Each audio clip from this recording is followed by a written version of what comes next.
Hi, everyone. My name is Glenn Diesen, and I'm joined today by Colonel Douglas McGregor. Welcome, Colonel. Happy to be here, Glenn. I was hoping today we could talk about all the developments we now have in the Ukraine war, but I really wanted to ask you first about the Middle East, as the war is now expanding from merely being in Gaza to now having huge escalations between Lebanon and Israel. And it seems almost as if any hopes of avoiding a greater war in the Middle East now, it seems almost like foolish optimism. Hopefully I'm wrong. So I was wondering, how do you see the current developments taking place? And what is the role of the United States as this war escalates?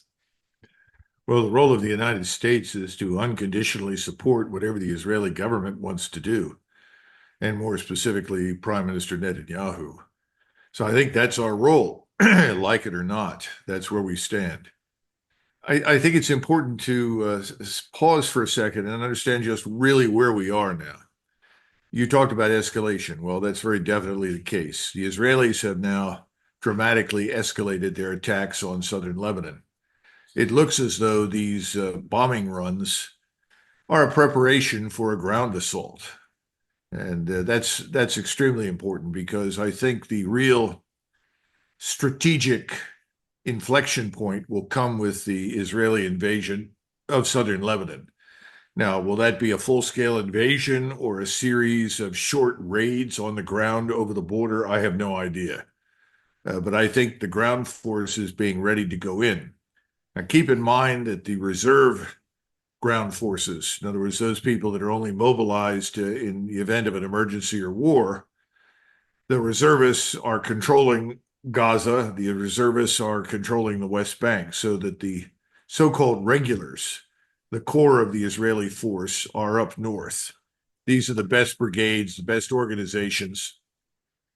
And I think they're performing reconnaissance on the ground, battalion commanders, brigade commanders, looking at the approaches, where they'll go in and what they'll do. This is very important because, quite frankly, despite the enormous efforts undertaken from the air and with missiles against southern Lebanon, they really haven't succeeded in doing a great deal of damage to Hezbollah. Hezbollah is actually prepared for these assaults. And I think once the Israelis go in on the ground, that will probably be the trigger for Iran to take a greater hand. Thus far, Iran has stayed out of it, kept out of it. Iranians know that the Hezbollah fighters are extremely well armed and prepared. But once the Israelis commit on the ground, I think that will be judged as a turning point. Now, what does that mean? Will Iran jump in with both feet 100%? I don't know.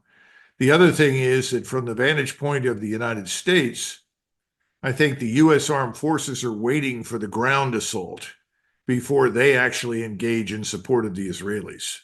So that's why I think the idea of Israeli ground forces in southern Lebanon is very important. Now, we had some interesting developments over the last 24 hours beyond just bombings. We now have Israeli aircraft, an F-15, at least one, that has landed in Cyprus because of damage inflicted on Israeli airfields. That's very important because both Hezbollah and Turkey have warned that if the Israelis utilize Cyprus, that they will regard that as part of the war zone. The Turks are, of course, extremely sensitive to Cyprus, as you know from the history down there.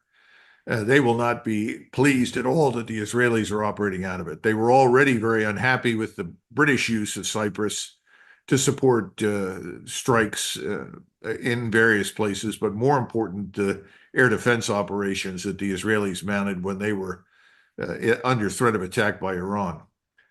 So I think we're reaching a strategic inflection point where this war really will go regional.